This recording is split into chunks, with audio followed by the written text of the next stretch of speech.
So regarding immigration in Ireland, Ireland has no deportation unit.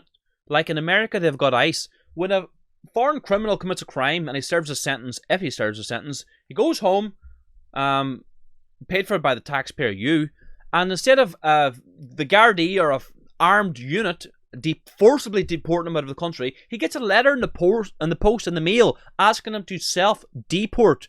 This is a matter of fact, and we know that over 90% of migrants do not self-deport, and they're still entitled to all their benefits. So Helen McEntee, the Minister of State, she's the Minister of Justice, sorry, she was asked about this in a press conference by Gripped Media. So let's have a listen in here.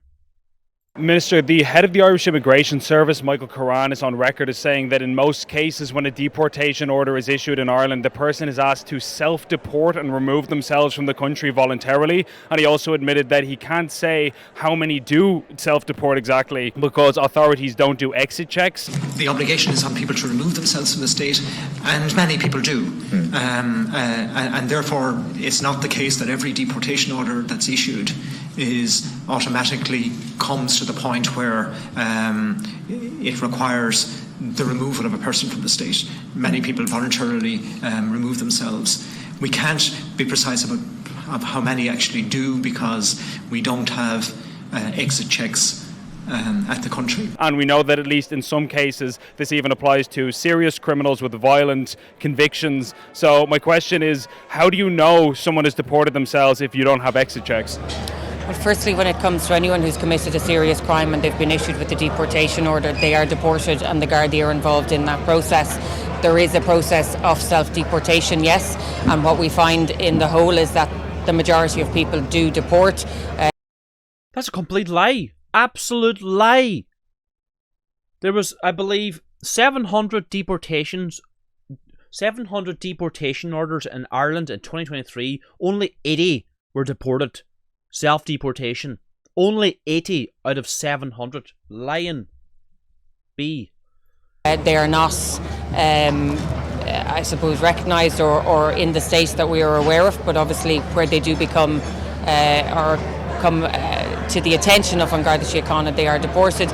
I accept that during COVID-19 deportation stopped, and that was for very good reasons, but they have started again, and we've seen the numbers of deportations only in the last number of months increase. But how do you know that the people have deported? Because you say that it stopped during COVID-19, and that was because you specifically said that you were going to take a, in your own words, pragmatic and compassionate approach. So you made the decision to stop deporting people. Now there's deportation orders being issued, but where is the confirmation that those people have in fact left the state once the order has been issued? Do you have any way of verifying that?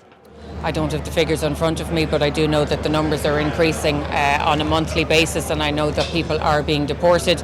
As I said, anybody with a serious conviction or a serious offence is also being deported and certainly not being left to any self-deportation measures. I can give examples of individuals like Chico McCamda. You're going to say you can't comment on individual cases, and I understand that, but I can give examples of people with multiple violent convictions in the past who were in the state, having not been put on a plane by Gardaí, wandering around after they were supposedly, quote-unquote, deported. Again, I'm asking, is there a methodology in place that you can explain for how you can confirm that somebody has actually left the state? There are different structures in place, and depending on where the person is being deported to, there are often challenges that may arise, but yes, there are procedures and mechanisms in place through An Garda Síochána. Can you explain what those mechanisms are? But where there is self-deportation, for the vast majority of cases, we do believe that people have left the country. You believe, but how?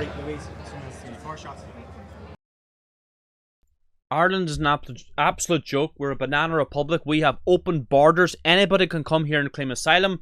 It's disgusting what's happening in our country. The Irish will become a minority very, very soon. And it's time to speak out. Irish men, Irish women, do not be afraid. You need to share all these videos with your friends and family. Let's get the message out there. Share far and wide.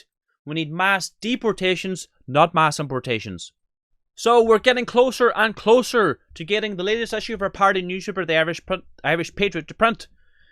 We are hoping to go to print very, very soon, in the next week or so. But that all depends on you. If you can help us out, scroll down below this video. There's a newspaper fundraiser link. Click that link. Chip in €10. If you can chip in more, that's absolutely fantastic. Let's get the only Irish nationalist newspaper to print ASAP. We've got members ready to go to dispatch and spread the newspaper all over Ireland, because we have been putting the topic of immigration into the Irish discourse. We have moved the conversation more to the right, and we need to keep going now. We need to get the Irish Patriot to print. Scroll down below this video, Irish Patriot newspaper fundraiser. Let's get the Irish Patriot newspaper to print. God bless us all.